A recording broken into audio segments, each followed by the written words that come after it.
guys, I am back with another review and mini tutorial slash demo, and it's going to be on this curl secret. Now, a lot of you may have seen tutorials and reviews, demos on this already, and I was really curious myself, so I was really happy to receive one from Sassoon, and it looks like this, and as I said, you've probably seen it before. It's this strange tool that doesn't look like a curling iron or a straightener, and yeah, I just love what I've seen so far on video, so I was really excited to try it out. So I have used it just once so far, so I wouldn't say that I'm super familiar with it or I've, mastered the best way to curl my hair with this, etc. But just from my first impressions, I'll go through the pros and cons of the curl secret. So firstly, I'll go through the pros. Firstly, I'll go through the pros. Now, the first pro is that it is super easy to use, and I have like so many other hairstyling tools, and some of you would know that they take practice. You really need to practice with it first. You need to practice at home. You need to get used to it. You can't just buy a hairstyling tool and then use it and go out straight away, because chances are your hair will look stupid because you haven't really mastered how to use it yet. With this, it doesn't require any kind of technique or skill. There's no like getting used to a clipless curling iron where you need to wrap your hair around it without burning your fingers. It really is just, you just need to know how to use it, and it's really simple, as you will see very shortly. The second pro is that it has different settings, so you can set it on a lower or higher setting, and then you also have different times that you can set it on. So you can set it on 8 seconds, 10 seconds or 12 seconds, which means your hair will be in there for that long. Obviously, the longer your hair is in there, the tighter your curl. Now, because it's got different settings, you can achieve different looks with this.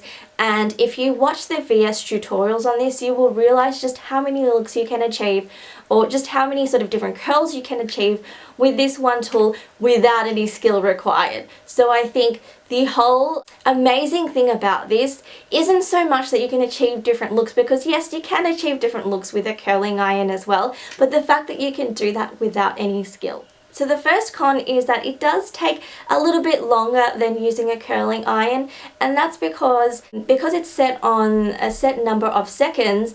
You can't sort of just rush that process. There, you do need to put each piece of hair in that number of seconds, and you do the calculations. It will probably take a little bit longer than your average curling iron if you know how to use that. That being said, it didn't take me that long to do my hair. It took me about 15 minutes, and I am still getting used to it, so I was probably taking a lot longer sort of getting my pieces of hair out and stuff. I could probably get it done between 10 to 15 minutes. I have a lot of hair, so that is not a long time for me. Second con is that you can only put in a certain thickness of hair in it. So, the piece of hair can only be probably like that thin in width.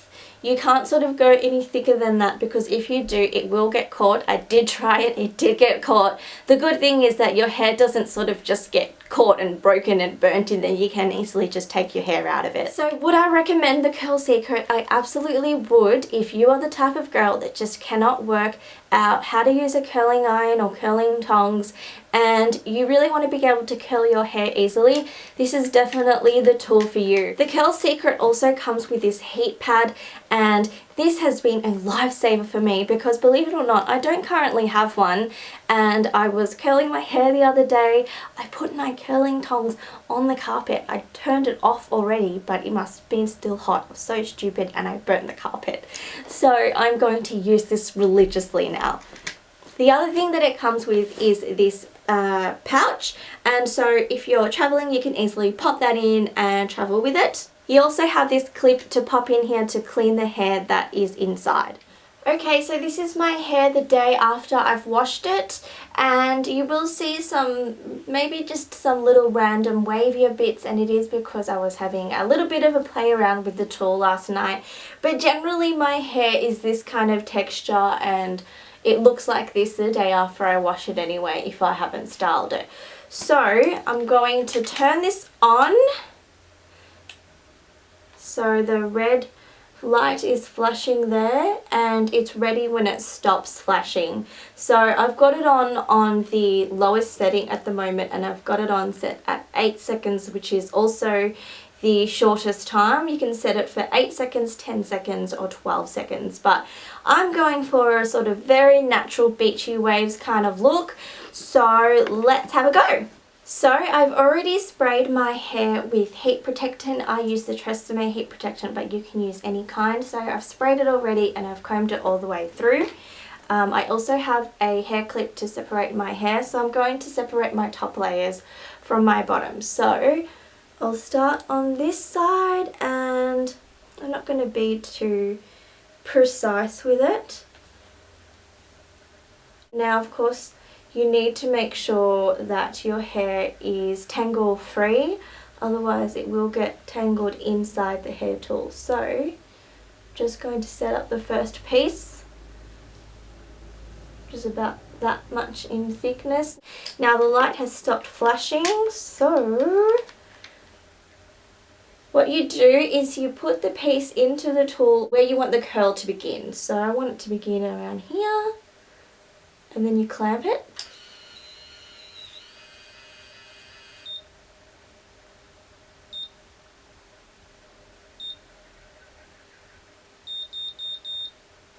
So that symbolises that it's ready. And there we go, that's one curl done. I'm going to flick that out of the way. Now this piece here is slightly thicker, so let's see if this works.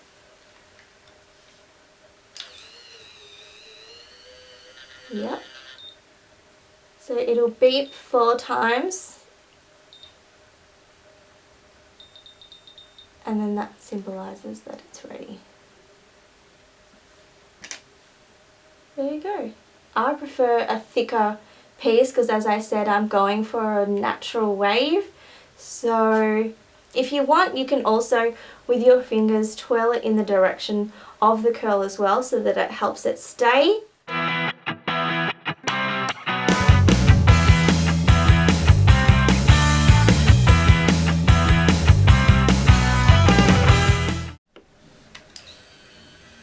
Now generally you want your bottom layers, the curls, to start just slightly higher than where you would start your upper layers, because that's where it's heavier and it will drop the most. So that's this side done. I'm still going to keep it out of the way, and now I'm going to do my top layers. So I'm going to start at the back so that I can flick it out of the way easier. So if your hair tends to be a bit on the frizzier side, what you want to do is stay holding your piece of hair and don't let go until it's actually all gone into the tool, rather than letting go as soon as you clamp down, because if you do that and your hair is kind of frizzy, then it may get caught in the tool because it's not a sort of a straight piece. So just keep holding on to it like I am here.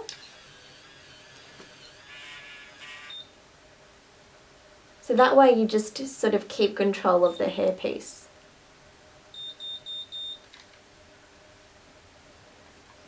Now I am up to the pieces that are going to frame my face, so I don't want the curl to start too high. So I'm going to start about here.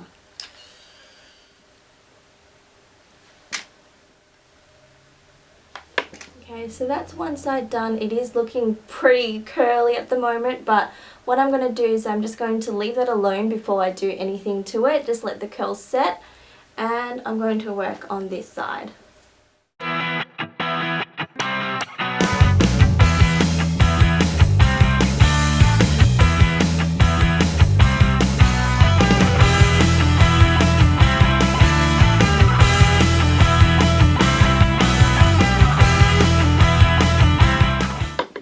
So as you can see, as I said, it does produce pretty tight curls even on the lowest setting on the shortest amount of time. So you don't necessarily need to use it any longer than that. That being said, my hair really does hold curl quite well. Now, I haven't finger combed or anything yet. I do, as I said, I do like a more natural kind of look. So what I'm going to do is just run my fingers through it. I think what I should have done was start my top layers a bit lower so that it's not as liney. But I think that once it drops, it will look quite nice. Now what I would also do is just to use some serum just to sort of tame down the frizz, and also since I have coloured my hair and it is lighter, it sort of tends to, when it is kind of a little bit frizzy, it shows more because the colour is lighter. So I would definitely use some sort of serum. I have this one here, it's the Matrix Essentials Sleek Look, and I just pump a tiny bit, like, I don't know if you can see, but it's like tiny, and you just rub it into your hands so that your hands are oily, and then you sort of just clap your hair. And my hairdresser does this, and you tend to get the a more natural kind of look with this, and you don't get really sort of wet look, or it doesn't weigh down your hair because you've accidentally put too much. And then of course if it's not enough, you can just repeat that step. And then you can just use your hands to scrunch up your hair. So that concludes my review and mini tutorial slash demo. If you enjoyed watching this, then don't forget to thumbs up. If you'd like to see more hair related videos, then let me know down below, or thumbs up to indicate that you'd like to see more. And don't forget to follow me on my Facebook, Instagram and Twitter, and on my blog as well, which is lovechicstyling.com. And I will see you guys in my next video. Bye.